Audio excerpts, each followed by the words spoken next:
Hey guys, my name's Travis. I thought I'd jump in here and make a video about the RSR and specifically at Road America for this week's PCA race. But a lot of these little tips and tricks that we're going to talk about really apply to racing and driving and iRacing in general, and more like the RSR and the GT3 Cup car that I typically drive. So let's go ahead and jump in the car. We'll kind of go over a few things as I do an out lap, and then try to do a full lap, and we'll kind of talk about it as I go through it, and hopefully it helps somebody. All right, so we're in the RSR, and again, like I said, a lot of this stuff really applies to iRacing in general, not just the RSR, but I'll take you through a lap at Road America, and kind of the brake points I pick, the throttle points, just kind of the way I do a lap.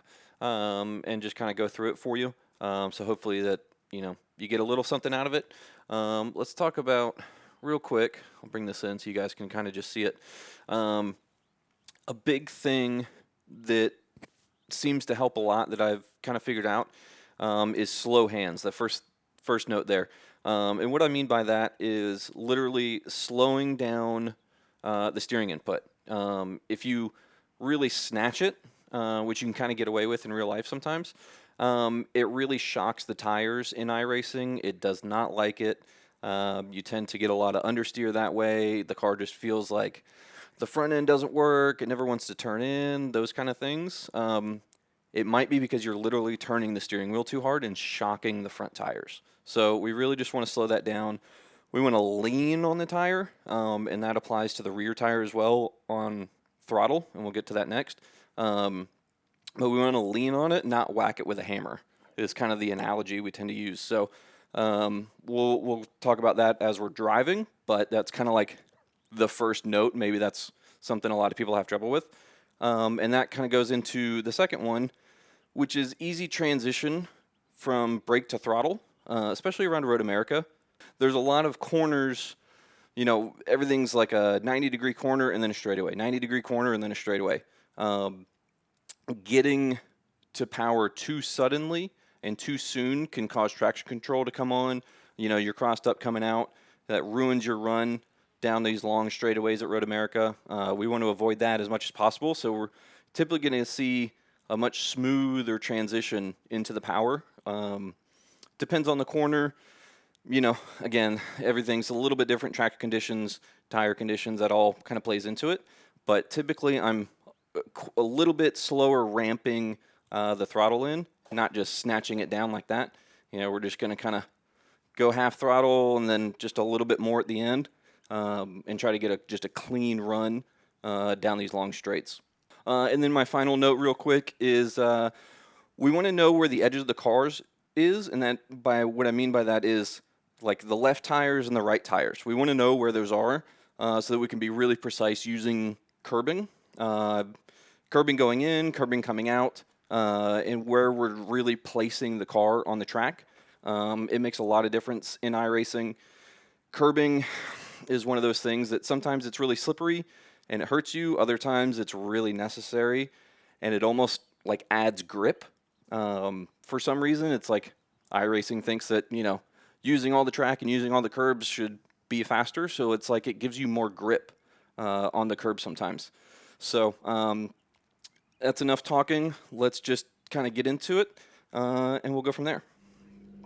All right, pit speed limiter on. In the RSR, if you don't know, pit speed limiter allows you to do a burnout coming out if you ever need to do a pit stop, and or if you're just doing hot laps, you want to get a little bit of temperature in the tires. You can literally just turn on the pit speed limiter, do a little bit of burnout coming out of the pit box. And then when you turn it back off, you've got traction control again. So I usually just do a burnout because it's fun.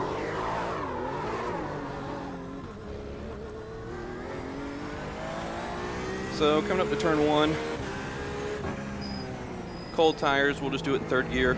We want to use a lot of the inside curbing and then again a lot of the outside curbing. So that's where knowing where the edges of the car really comes into play. And that you'll see that a lot.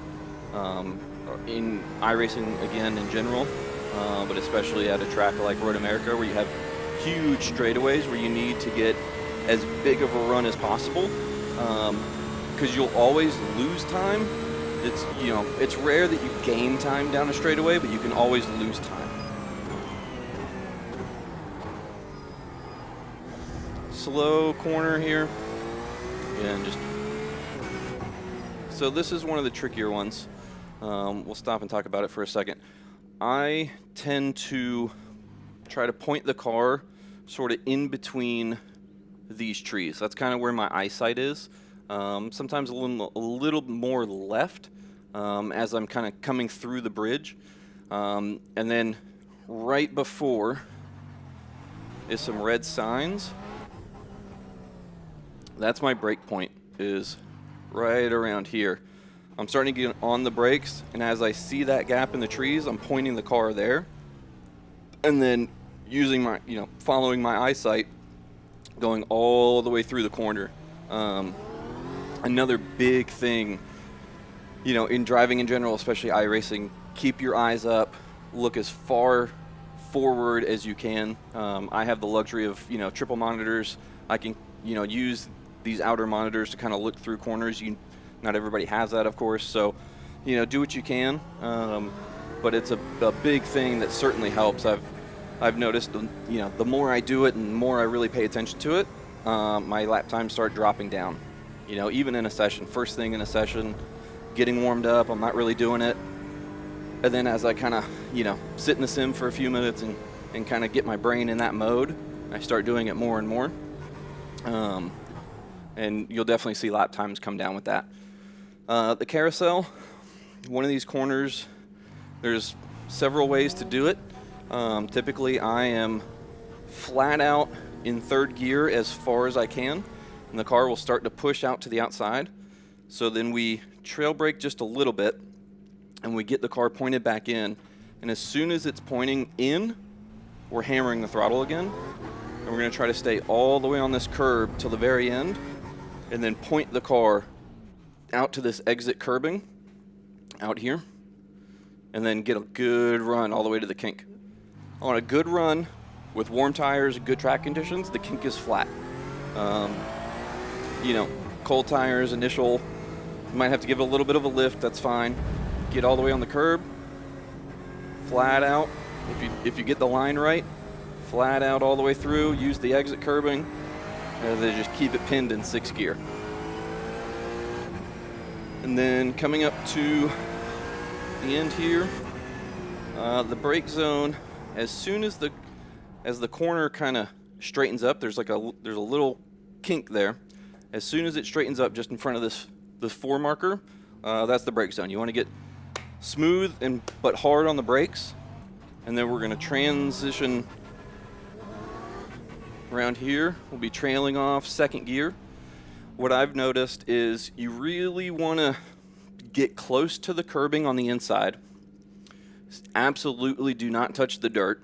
You won't get an off track, but it really, if you go, you know, a little too far, it's an off track and even a slowdown, I think. But it really makes the car slippery. Gets real loose. You can't get to power. It's a long straight after this. I mean, there's a corner in it, but that's just kind of a lift and go.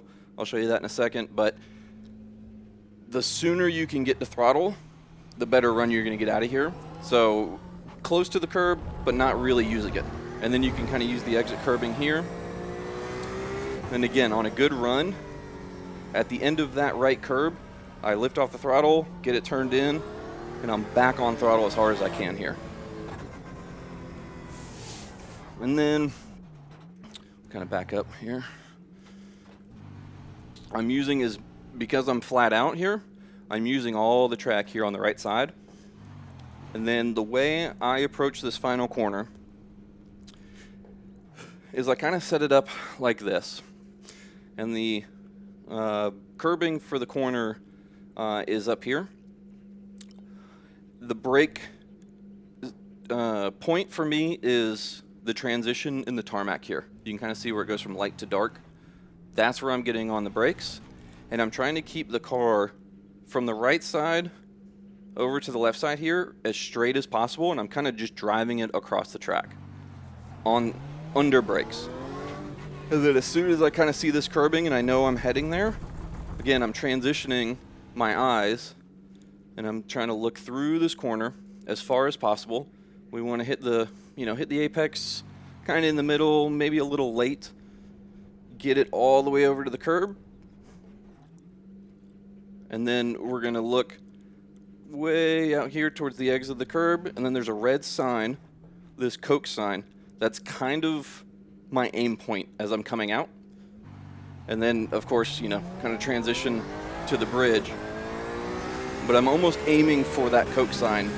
That's how far ahead I'm looking as I'm coming out of that corner.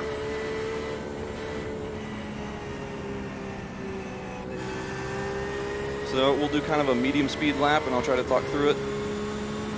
Not always as easy as it sounds. So third cone, or excuse me, the 3 set of cone, just before that is my brake point. And then for turn 2 is the 2 marker. I want to hit that 2 marker as I'm coming up to it. And then usually I take this in 3rd gear. Sometimes it's 2nd gear, depending on track conditions and how it's feeling. But if I can use 3rd gear, typically I roll a little bit more mile an hour, and it's just faster through there. Because it's kind of like at the very top of 2nd gear, so I tend to overslow the car because it feels like the revs are real high. So I'll keep it. Let's talk about what just happened there. Coming up to there. Let's see if we can back up real quick. Okay, so this is a very important brake zone. Obviously, you'll be, top of, almost 6th gear here. You're coming up, there's a transition. We just roll past right here in the grass. For a lot of cars, that's a brake point. The RSR can go pretty deep. I go kind of in between the 2 and the 3. If I'm feeling brave, feeling good, feeling like it's got a lot of grip. But as you can see, this is a crest. On my setup, unfortunately, I can't share the setup. I use VRS. I highly suggest them if you want to go that route. But it's typically a lot of rear brake bias on their setups. So as I coming up to it, the car wants to kind of get loose and kind of back in. So you got to be really careful coming over this crest on brakes because you're, again, high speed, hard brake zone, all the way down. But once you kind of get over the crest, the car settles into it, and then you're usually pretty good from there. And we'll be, excuse me, kind of be aiming for the right side of the track. Try to stay kind of over on the curb. Not too much curb. You don't want to be way over here. You'll get an off track and some weird things can happen. You don't want to be, nailing curbs real hard on the brakes. 2nd gear, and I try to turn in pretty early. I feel like it's an early turn in at the end of the curbing. Or excuse me, kind of at the end of these cooler, signs, these black signs. Because the car's kind of pointed to the right, and we got to start bringing it back over. And you're going to be trailing brakes, 2nd gear, get it to that curb, and then we want to roll into the throttle and use as much exit curbing as we can. And then at the red signs, we'll brake, aim for the split in the trees, keep it turned in. This little kink here, I don't remember what corner number this is a lift and go. You don't need a brake for it. If you get the line right, you're just either a full lift off the throttle as you turn in. That'll help to kind of wake the front end. And then as soon as it's turned in, you're back to full throttle, top of 3rd gear. Or you can grab 4th as you go through it, and then you'll be in 5th gear as you come up to the corner before the carousel. And we'll get it through the carousel. And then flat out into the carousel as far as we can. And there's a break right there. There's a gap in the grass. It's like a dirt spot. on the inside there, that's usually kind of my aim point. I want to have the car turning back in as I'm coming up to that section of dirt, and then I get back on power, and I aim, again, I aim to be on this curb as much as possible and really just let the car float out to the outside.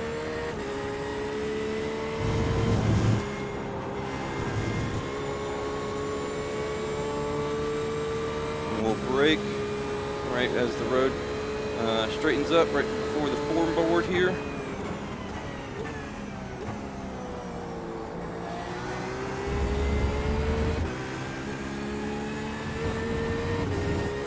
A little bit of a lift, turn in, back to throttle, small correction, brake at the transition, go down a second. A lot of times I'll try to do that in third, but as I'm talking and just going slow, the tires aren't warmed up. So okay, I know that's not like super in depth of every corner. If you guys want to see that, in a future video, let me know. It's pretty late here, and I don't have a ton of time, but I'll go ahead and do a full speed lap for you guys, so you guys have that. Obviously, I'm not like the Alien Pro super, guy, but I know those guys are running like high 158s, 159s around here. So far, in this session or kind of this week, I'm at a 201, so feeling pretty good about it. Still need to spend some time in it, but hopefully this helps somebody. So I'm going to go do a hot lap and then kind of go from there.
There you go, guys. Not my best lap ever, but a realistic lap, something you can expect. Just kind of do over and over and over without killing the car, without overdriving it, without being crazy. So hope you guys liked it. Thanks. See you again.